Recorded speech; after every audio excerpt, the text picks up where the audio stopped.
کی ذات گرامی کے حضور ایک نذرانہ جو ہے وہ پہنچایا جائے. تابی صاحب سے نعت کی گزارش. میں ایک اعلیٰ حضرت کی ایک نعت ہے بڑی مشہور و معروف. زمین و زماں تمہارے لیے، مکین و مکان تمہارے لیے، چنین و چنا تمہارے لیے، بنے دو جہاں تمہارے لیے. اس کے علاوہ اعلیٰ حضرت نے بھی تو کمال کیا. ان کے چھوٹے بھائی تھے حسن رضا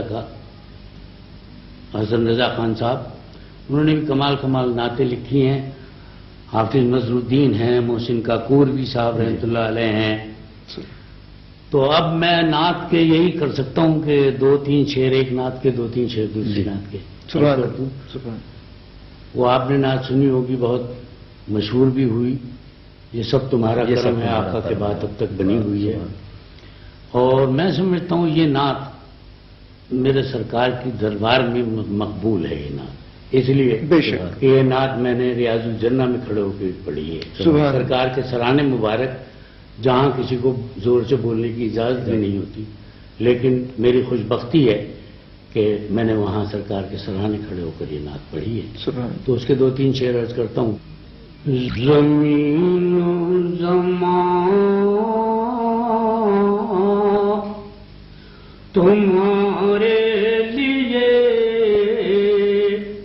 مکین و مکان تمہارے لیے، چنین و چنا تمہارے لیے، بنے دو جہاں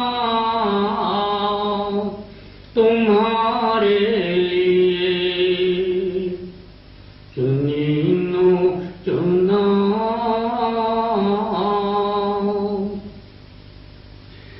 دہن میں زبان تمہارے لیے، بدن میں ہے جان تمہارے لیے، بدن میں ہے جان تمہارے لیے. ہم آئے یہاں تمہارے لیے، ہم آئے یہاں تمہارے لیے، اٹھے بھی وہاں تمہارے لیے. زمین و زمان.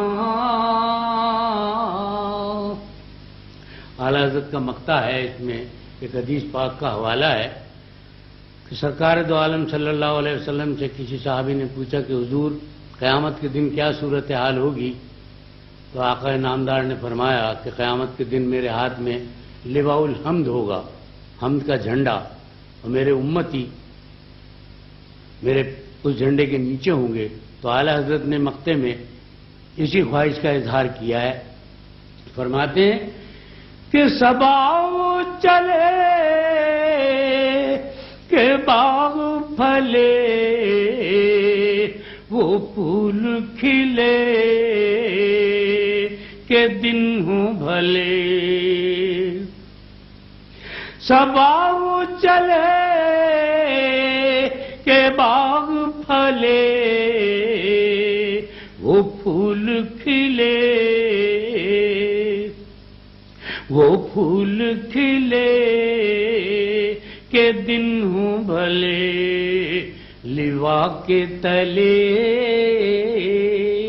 ثنا میں کھلے، رضا کی زبان تمہارے لیے. لوا کے تلے ثنا میں کھلے، رضا کی زبان تمہارے لیے. زمین و زمان تمہارے لیے، مکین و مکان تمہارے لیے. یہ تو اعلیٰ حضرت کی نعت کے 3 شعر میں نے پیش کیے. اب یہ دوسری نعت جو بہت زیادہ مشہور ہوئی اور مجھ سے ہر قدم پہ فرمائش اس کی ہوتی رہی، اور جیسے میں نے عرض کیا کہ میں نے سرکار کے سرانے مبارک کھڑے ہو کر بھی یہ نعت پڑھی ہے. یہ کراچی کے ایک شاعر ہیں خالد محمود خالد صاحب، یہ ان کی نعت ہے. میں سمجھتا ہوں کہ ان کی بخشش اور میری بخشش دونوں کی اس نعت کی وجہ سے ہو جائے گی. میرا ایمان ہے.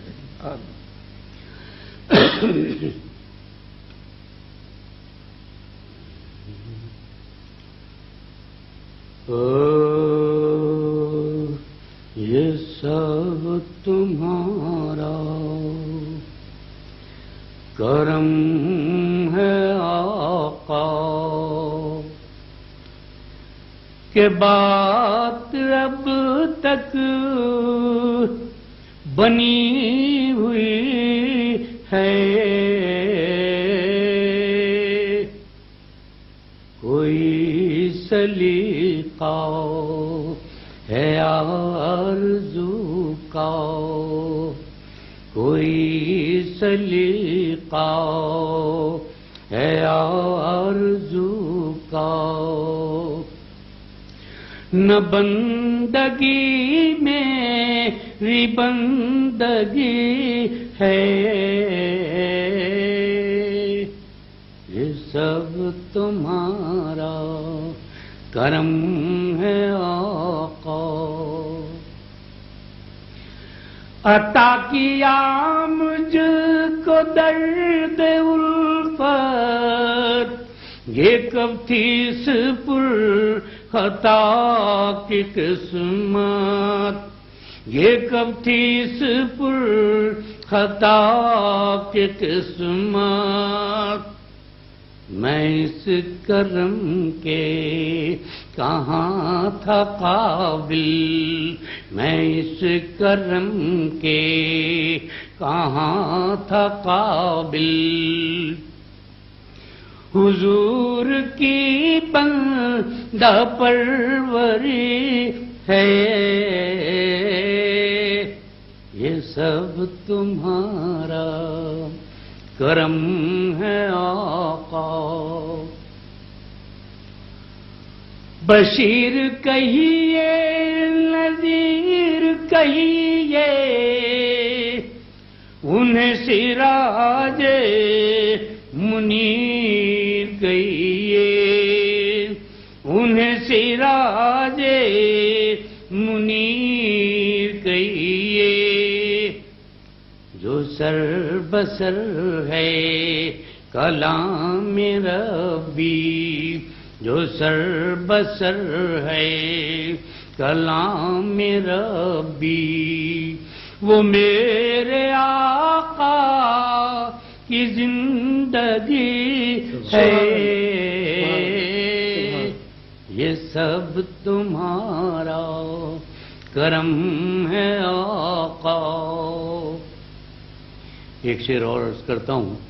جب میں نے یہ شعر وہاں ریاض الجنہ میں کھڑے ہو کر پڑھا تو کیفیت یہ تھی کہ کائنات کی سب سے ادنا ہستی، یعنی میں خطاب کر رہا تھا کائنات کی سب سے اعلیٰ ہستی سے.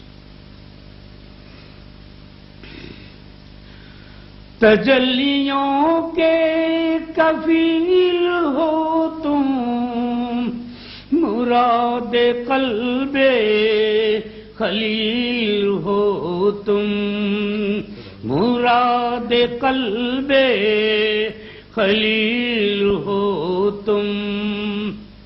خدا کی روشن دلیل ہو تم، خدا کی روشن دلیل ہو تم. یہ سب تمہاری ہی روشنی ہے. کوئی سلیقہ ہے آرزو کا، نہ بندگی میری بندگی ہے. یہ سب تمہارا کرم ہے آقا. کہ بات رب تک بنی ہوئی ہے. سبحان سبحان. میں شکر گزار ہوں شہباز علی صاحب کا، آپ آج ہمارے پروگرام میں شامل ہوئے. آپ کی آمد کا بے حد شکریہ. شکریہ جناب منصور تابع صاحب، آپ تشریف لائے اور آپ کی بدولت ہمیں رسول پاک صلی اللہ علیہ وآلہ وسلم کی نعت بابرکات اور بہت سی دوسری باتوں سے فیض یاب ہونے کا موقع ملا. آپ کی تشریف آوری کا بے حد شکریہ. آپ سے اجازت چاہوں گا، مگر اس سے پہلے جو اقبال نے کہا تھا کہ لوح بھی تو، قلم بھی تو، تیرا وجود الکتاب، گنبد آب گینا رنگ، تیرے محیط میں ہوا. خدا حافظ.